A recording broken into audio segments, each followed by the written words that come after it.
O e-mail chegou às 9h17 da manhã e o mundo desabou à minha volta. Inês Ferreira, a sua demissão é efetiva imediatamente devido à exposição pública da sua vida pessoal incompatível com os valores da empresa. A foto do nosso casamento secreto como duas noivas tinha vazado e agora toda a Global Média sabia. Fiquei paralisada na minha secretária no escritório do Parque das Nações, o computador a pescar com o aviso interno, enquanto os colegas sussurravam nos corredores. Como é que isto aconteceu? Tínhamos sido tão cuidadosas, trocando votos em segredo na praia do Algarve há apenas um mês, longe dos olhares da família e da empresa. Mas agora o segredo que eu tinha enterrado há 10 anos voltava para me assombrar. O telefone tocou segundos depois e a voz de Inês, rouca de choro, cortou-me o peito. Letícia, eles viram tudo. A foto está em todos os grupos. Disseram que sou um risco para a imagem da agência. Eu corri para casa, o coração a bater descontrolado, e encontrei-a sentada no sofá do nosso apartamento em Alfama, o vestido de noiva ainda pendurado no armário como uma acusação muda. 30 dias antes tínhamos rido como adolescentes, descalças na areia quente, prometendo que o amor seria suficiente. Agora o amor parecia uma arma apontada contra nós. Enquanto a abraçava, a memória invadiu-me sem aviso. Coimbra, 10 anos atrás. A residência universitária cheirava a livros velhos e café barato. Inês e eu partilhávamos o quarto número 12, as mãos a tocarem-se debaixo do edredão fino nas noites frias do outono. O nosso primeiro beijo aconteceu na biblioteca, escondidas entre as estantes de direito. Eu tinha 20 anos, ela 19, e o mundo inteiro cabia nos seus olhos castanhos. Mas depois veio o telefonema dos meus pais de Porto. Alguém da paróquia tinha visto. Não é natural, Letícia. Pensa na tua irmã, na família toda. Isto vai destruir-nos. A pressão foi como uma mão apertando-me a garganta.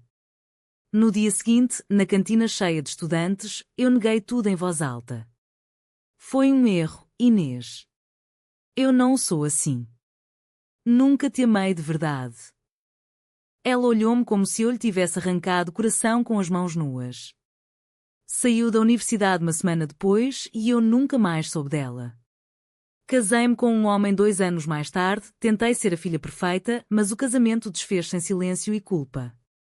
Agora, sentada ao lado dela no sofá, via o mesmo olhar de 10 anos atrás nos seus olhos. Tu negaste-me uma vez, Letícia.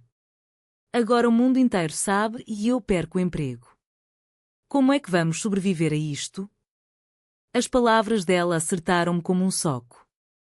O chefe ligou-me nessa tarde, voz fria como o Tejo no inverno. Letícia, a empresa não pode tolerar este tipo de exposição. A Inês está fora. E tu tens de escolher de que lado estás. Escolher. A mesma palavra que os meus pais usavam há uma década. Nessa noite não dormimos. Inês andava de um lado para o outro na sala pequena, o telemóvel a vibrar sem parar com mensagens de antigos colegas.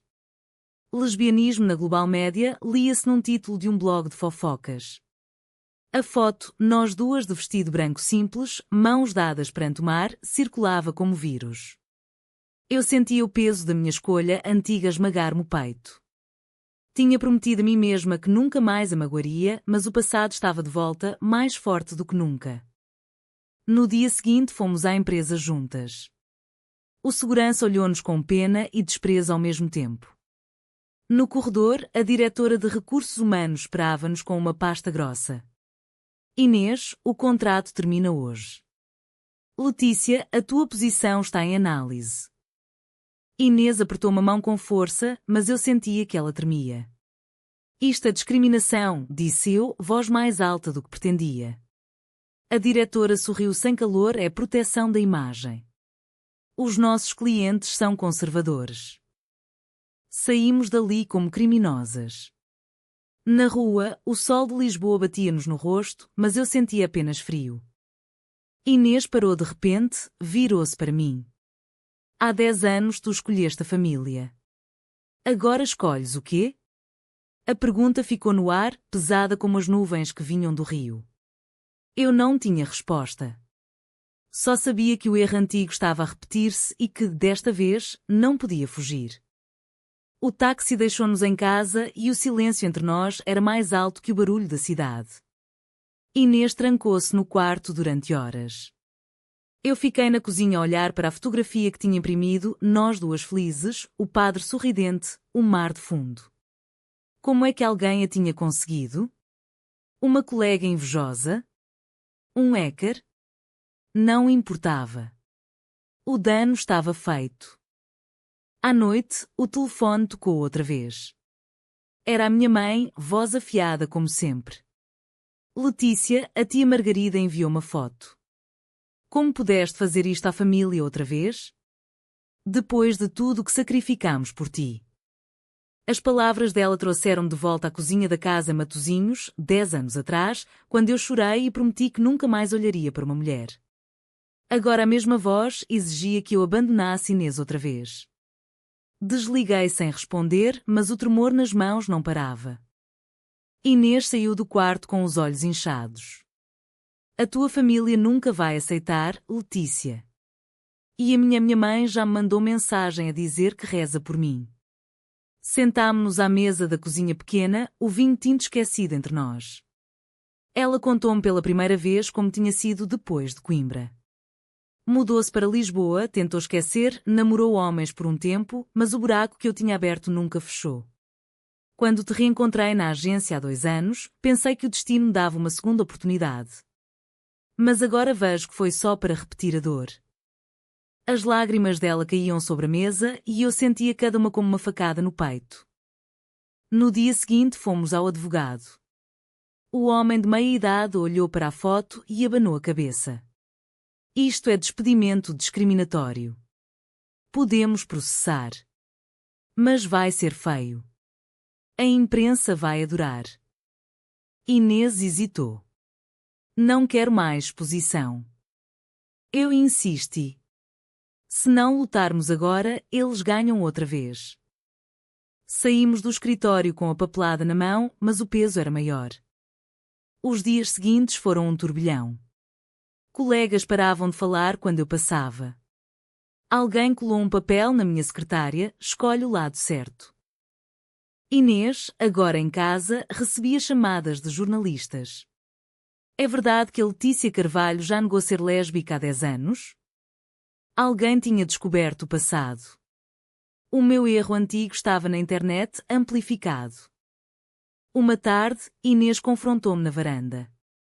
O sol punha-se sobre o Tejo e as gaivotas gritavam. Tu disseste na cantina da universidade que eu era só uma fase. Diante de toda a gente. Eu perdi amigos, perdi a confiança em mim. E agora, quando mais preciso de ti, tu hesitas outra vez? Eu tentei explicar, mas as palavras saíam trocadas. Eu tinha medo, Inês. Os meus pais ameaçaram cortar-me tudo. Ela riu sem humor e agora? Ainda tens medo? O vento frio trouxe o cheiro do rio e eu soube que desta vez não podia mentir. Nessa noite sonhei com Coimbra. Inês a chorar no corredor da residência, eu a virar-lhe as costas. Acordei a suar frio. Inês dormia ao meu lado, o rosto marcado pela dor recente. Toquei-lhe o cabelo com cuidado, como se pudesse apagar o passado. Mas o passado não se apagava. Só se enfrentava. A pressão aumentava. O diretor da Global Média deu uma entrevista a um jornal local, valorizamos a descrição. Discrição. A palavra queimava. Inês parou de comer, eu mal dormia. Os nossos amigos mais próximos começaram a escolher lados. Letícia, talvez seja melhor dar um tempo, disse um. A solidão fechava-se à nossa volta como uma armadilha. A primeira manifestação aconteceu diante da sede da Global Média no Parque das Nações. Um grupo pequeno de ativistas LGBT segurava cartazes, não há discriminação. Inês viu as notícias na televisão e chorou de raiva e alívio ao mesmo tempo. Eles estão a lutar por nós, Letícia. Mas eu só queria trabalhar. Eu abracei-a, mas sentia o abismo que o meu passado tinha aberto entre nós. Os meus pais apareceram em Lisboa sem avisar. Sentaram-se na nossa sala como juízes. Isto vai matar a tua avó, disse o meu pai. A minha mãe olhou para Inês com pena fingida. Menina, tu mereces alguém normal. Inês levantou-se devagar. Eu sou normal. O problema é a vossa filha ter medo de ser quem é. O silêncio que se seguiu foi mais pesado que qualquer grito. Eles saíram batendo a porta e eu fiquei ali, dividida entre o sangue e o amor. Nessa mesma tarde, o advogado ligou. Temos provas de que o despedimento foi motivado por orientação sexual. Mas a empresa está a preparar contra-ataque. Dizem que Inês violou cláusula de confidencialidade. Mentira descarada. Alguém dentro da agência tinha vazado a foto, provavelmente a mesma pessoa que descobriu o meu passado em Coimbra. Inês e eu fomos caminhar pela moraria para clarear as ideias. As ruas estreitas cheiravam a pastéis e fado. Ela parou diante de um mural colorido com arco-íris. Há 10 anos eu acreditei em ti quando disseste que me amavas. Depois acreditei quando disseste que não. Agora não sei em que acreditar. Eu parei também, o coração a bater forte. Acredita que eu te amo agora. Mais do que nunca. E que vou lutar por nós. Pela primeira vez em semanas, ela sorriu de verdade. Mas o sorriso durou pouco. À noite, uma mensagem anônima chegou ao telemóvel de Inês: a Letícia vai trair-te outra vez. Ela sempre escolheu a família. O veneno antigo regressava. Eu liguei para o número bloqueado, mas ninguém atendeu. O medo instalou-se. O dia 20 do mês chegou. A Global Média enviou um comunicado interno: estamos a rever políticas de inclusão. Mentira. A pressão pública crescia. Um jornal nacional publicou uma reportagem: casal lésbico despedido por foto de casamento. O meu nome apareceu ligado ao escândalo antigo de Coimbra. Colegas antigos contactaram-me. Eu sempre soube que eras tu quem a magoou. A culpa que eu carregava há uma década agora tinha nome e rosto público. Inês começou a falar em mudar de cidade. Talvez no Porto ninguém saiba.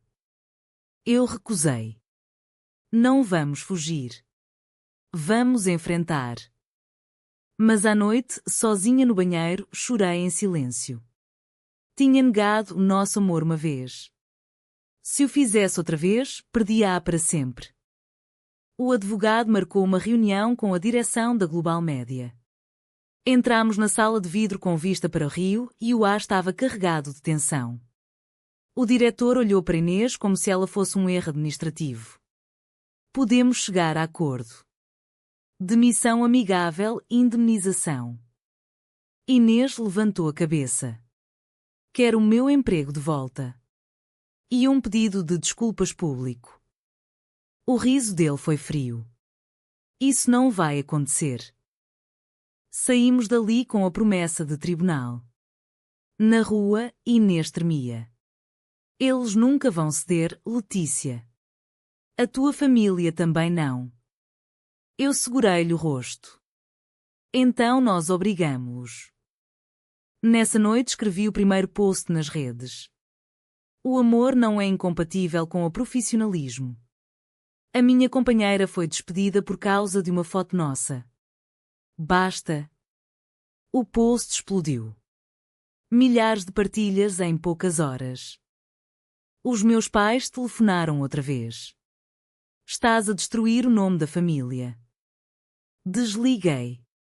Pela primeira vez não senti culpa. Só determinação. Inês olhou-me surpreendida. Tu mudaste. Eu assenti. Levei 10 anos, mas mudei. A ex-namorada de Inês da universidade apareceu de repente. Isabel, agora professora em Lisboa.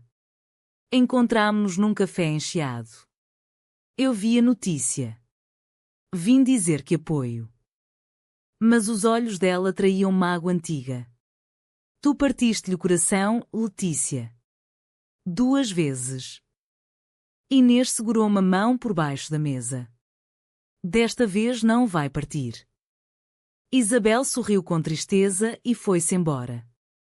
O encontro deixou-me abalada, mas também fortalecida. Os dias 25 e 26 foram de guerra aberta.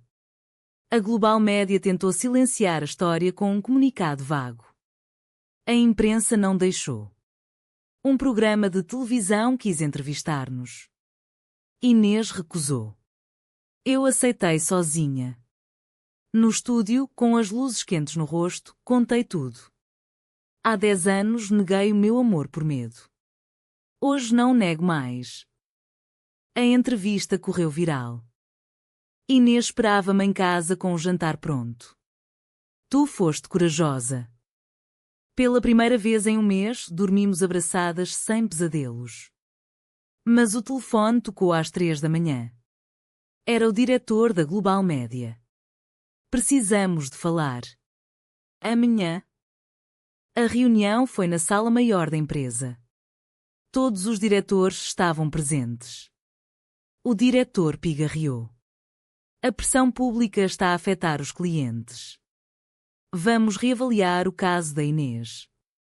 Eu sorri sem alegria. Não basta reavaliar. Queremos reintegração e pedido de desculpas público. Eles hesitaram. Um deles murmurou algo sobre valores tradicionais. Eu levantei-me. Os vossos valores estão a custar a carreira de uma excelente profissional. E a minha paz. Saímos com a promessa de resposta em 48 horas.